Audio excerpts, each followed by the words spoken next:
my greater goal is to elevate women on the planet, right? So that's a nice, like, lofty goal. well, and I talk about it in energy. I feel like there's been a real imbalance between male and female energy on the planet.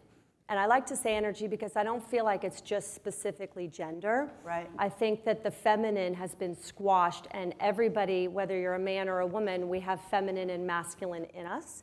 And it has not served the greater whole of the planet that the feminine has been so squashed.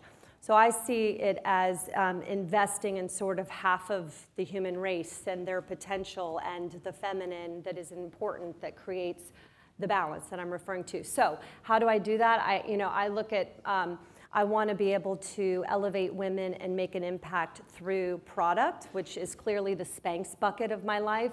I was frustrated that the people that were making all of the products for women weren't the ones wearing them, and maybe weren't creating the products through the lens of, is it comfortable? How is it working? Right. So that's kind of been my mission, and I still invent and find white space all the time in the Spanx bucket for women. And then in the other side, I look at content, and how can I be putting content out into the world that will inspire, motivate, and encourage the feminine on the planet. So I've got a lot of projects. I've been working on that. And how can we find some of those? And then investing in other female entrepreneurs has been really important to me and what I'm doing as well. And I think that when we think about how we want to help women, there's two big things that come to my mind. One is how the world views women and values women is one bucket. And then the other one is how they view themselves.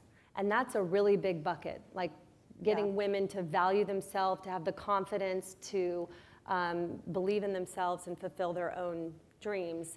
And there's been a lot in society for a long time that has kind of caused that to be diminished and dimmed.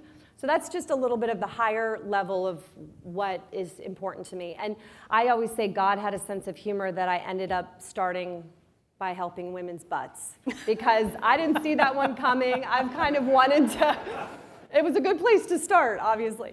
But I didn't, since I was a little girl, I kind of had this awareness that I was very lucky to be a woman born in the right country at the right time. Like, even just seeing my mother, who was only 21 when she had me, her options were so limited, and sort of watching my mom and my grandmother's limited options has given me more courage to do things that scare me than I would normally have, because I feel like in a small way, when I make decisions and do things, I feel like I'm doing it for women collectively.